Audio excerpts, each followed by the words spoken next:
What we've done here is we've put 200 mils of canola oil and we've turned it on. Now what you probably know is, or what we see all the time is, whenever someone has a fire, they panic and they grab the pot and they run straight for the sink and they put water, and it causes a big explosion, and you can catch lots of, a lot of burns. So it's very dangerous. So importantly, we're going to show you why not to put water on a cooking fire today. So at home, there's a few things that you can have to make sure that you're safe. So if you had a cooking fire tonight at home, what would you use to put the fire out? Towel? Open the door, grab it, run out.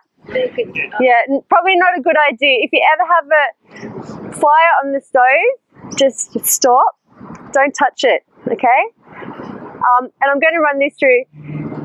The worst thing you can do is put water, but you need to turn the stove off, okay? Turn it off. Turn the ignition source off. If you have a lid, put the lid. Or if you have a fire blanket, put the fire blanket. But never put like a wet tea towel, okay? Some people say, yeah, a wet tea towel, but you don't want to introduce water into that oil. So if you have a fire blanket, put that on. And we showed you before, Michael was saying you put it on, you leave it there for about 30 minutes, turn the stove off. And importantly, you don't look underneath to see if it's out. So if you have what happens is people put the cooking on the stove, and you remember that ad, oh my goodness, the chips, everyone gets distracted. We go out and answer the phone, or we answer the door and we get distracted. And one thing that you need to have, and I haven't got in my hand, see over here, is a working smoke alarm. So does everyone here have a working smoke alarm at home? Yes.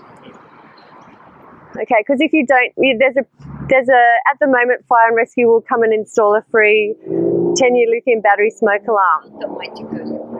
So it's really starting to smoke now. If you'd fallen asleep in front of your TV right now, then your smoke alarm is probably starting to alert you to a fire in the home. Do you have your smoke alarm in the kitchen? Yes? It's probably not a good idea. It'll probably go off all the time. Yeah. So we recommend that you have your smoke alarm in the hallway between the bedroom and the kitchen, not in the kitchen, okay? And it's really important that you test your smoke alarms about once a month. So the way you test your smoke alarm is you get a broom handle and hold it there for 5 seconds and it should operate. So everyone tonight has to go home, get the broom handle and test your smoke alarms. Make sure they're working, because it'll save your life.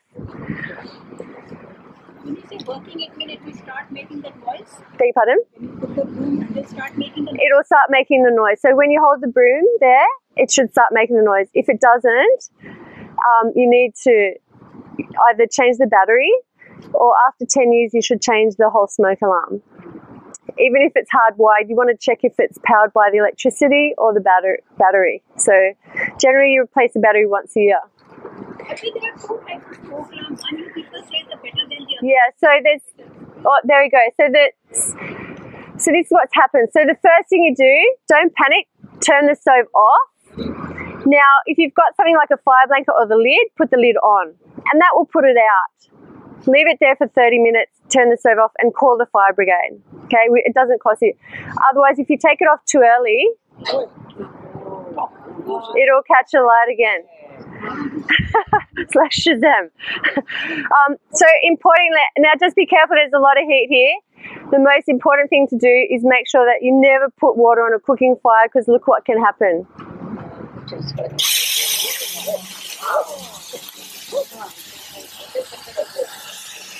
Okay, you can put the lid on.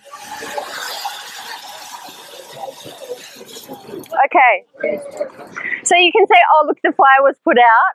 But in the meantime, you've got burns and, it's not very good. So importantly, make sure you never put water on a cooking oil fire, and remember to keep looking when cooking. Thank you very much.